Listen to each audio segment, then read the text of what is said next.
Assalamualaikum warahmatullahi wabarakatuh. Alhamdulillahi wahdah walaqa wa'dah wa nasara abdah wa azza jundahu hazamal ahzaba wahdah. Asyhadu an la ilaha illallah wahdahu la syarikalah. Lahul mulku wa lahul hamdu yuhyi wa yumiitu wa huwa ala kulli syai'in qadir. Rabbi shrah li sadri wa yassir li amri wahlul 'uqdatam min lisani yafqahu qawli ya fatah yang alim. Alhamdulillah, puji syukur kita panjatkan kehadiran Allah Subhanahu wa taala di saat yang luar biasa bahagia di 10 hari pekan pertama bulan suci Ramadan. Mudah-mudahan kita senantiasa ada dalam rahmat Allah Subhanahu wa taala, dan memasuki nanti 10 hari kedua pekan berikutnya kita betul-betul mendapatkan ampunan darinya. Masuk nanti di akhir 10 pekan bulan suci kita betul-betul dijauhkan dari siksa api neraka. Semua itu dasarnya dari awal kita berpuasa di bulan suci ini. Mudah-mudahan senantiasa kita ada dalam taufik dan hidayah Allah Subhanahu wa taala. Hadirin rahimakumullah, pemirsa MUI TV Pandeglang yang berbahagia, bertemu kembali dengan Al-Fakir Muhammad Muhibbuddin Sobari.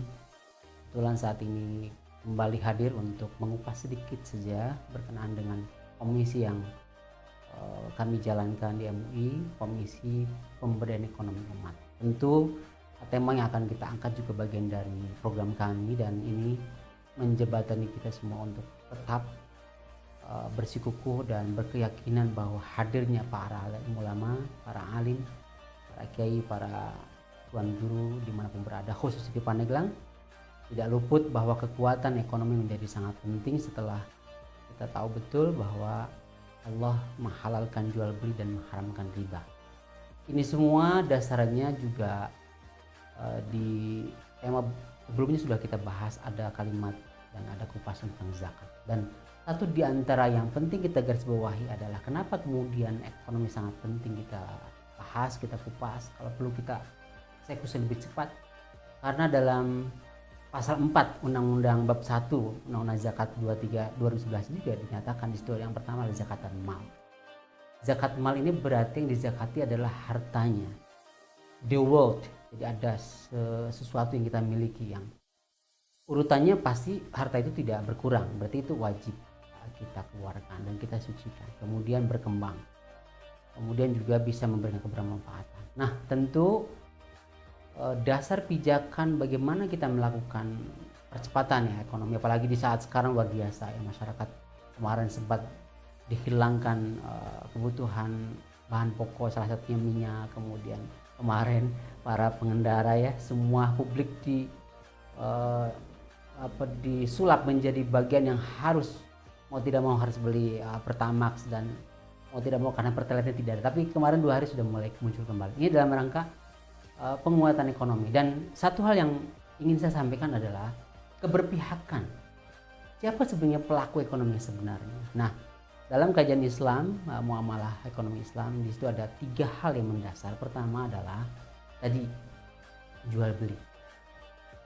Nah, kebiasaan kita di masyarakat jual beli itu adalah bagian dari yang bersifat langsung transaksi. Di situ ada transaksi, di situ ada barang kemudian dijual belikan antara tim sama-sama, kemudian menjadi sah jual belinya. Nah, ini yang disebut kemudian adalah pelaku ekonomi yang sebenarnya semua masyarakat melakukan untuk urusan jual beli.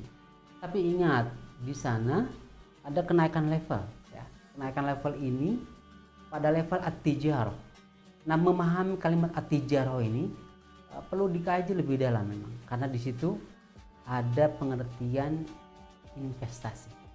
Nah, maka bagi para investor yang memang sudah memiliki banyak kekayaan, banyak kelebihan harta, pertama tadi juga pasti akan berzakat dari mulai emas, perak, kemudian pertanian ya, peternakan, kemudian sampai ke investasi nilai perusahaan sekalipun, termasuk yang terakhir dinisbatkan dengan rujukan zakat pertanian, kemudian langsung ada yang 2,5%, ada 5%, ada yang 10% sampai 20% rikaz. Itu menjadi patokan bahwa kita paham betul terhadap ekonomi Islam. Nah, sisi lain jangan-jangan investor yang memiliki kapasitas level at-tijarah itu investasi, mereka main di level al-bain. Ini yang kemudian ada sedikit bukan salah kaprah, tapi memang bukan makomnya. Nah, yang ketiga ada makom al-iqtisadiyah. Ini bicara tentang ekonomi global. Nah, kalau sudah menjadi ekonom, sudah menjadi penguasa, sudah menjadi pelaku perekonomian global, maka tidak boleh melakukan kembali transaksi di bawah. Karena kalau negara contoh yang punya kebijakan al-iqtisadiyah ini, perekonomian global, kemudian mereka berinvestasi, mereka berjual beli seperti masyarakat biasa, maka tumpang tindih ini tidak akan bisa menyelaraskan kesejahteraan umat. Maka satu di antara kuncinya juga adalah dengan zakat itu. Insya Allah ini sangat mensejahterakan dan luar biasa potensinya insya Allah. Dan Pandeglang satu di antara yang sedang kemudian juga naik levelnya. Kita bersama-sama dari mulai unsur keulamaan ya, ke para kiai, kemudian para ketuan guru, para asatidz ustadzah dimanapun berada, mari kita mulai dari apa yang kita mampu dan kecil-kecilan kita lakukan. Kalau saja di pesantren katakan ya, di pesantren untuk beli cabai aja sekian puluh ribu. Padahal punya lahan, kenapa tidak memulai untuk menanam bibit cabai itu dan kemudian kita petik hasilnya. Kebiasaan ini kemudian yang harus ditumbuhkan. Kemudian bulan puasa ya, seringkali kita membeli timun suri itu ya di perjalanan. Tapi kemudian kita menanam 2 bulan sebelumnya di bulan Sya'ban katakan. Alhamdulillah itu bisa dipanen dan kita bisa nikmati bersama. Di sisi lain ini adalah yang kemudian pada akhirnya Rasulullah menegaskan dari sekian banyak literatur yang kita dapatkan bahwa pengertian ekonomi syariah, apalagi sekarang dikuatkan ekonomi keumatan, termasuk hadirnya KNKS yang langsung nih Wakpres ya, wakil presiden menjadi ketua harian KNKS-nya luar biasa.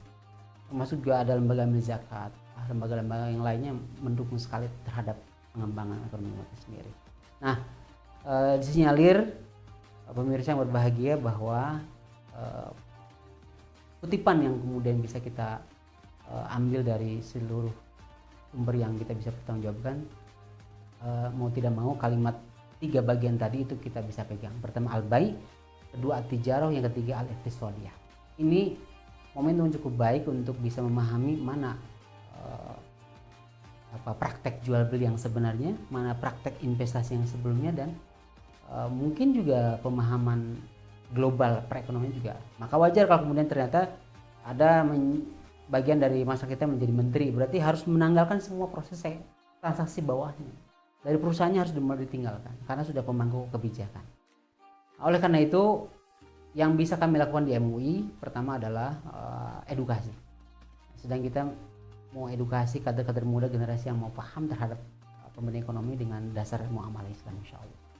Demikian sedikit saja kupasan dan tidak cukup memang waktunya untuk kita kupas lebih dalam, tapi insya Allah membekali kita sendiri bahwa nilai-nilai kesejahteraan umat itu didapatkan dari penguatan ekonomi syariah yang ada di depan mata kita dengan memberdayakan pola hidup yang kemudian bisa kita manfaatkan bersama-sama di pesantren, di masjid, di masyarakat di mana berada. Jazakumullah khair. Sampai ketemu di MUI TV Pandeglang. Assalamualaikum warahmatullahi wabarakatuh.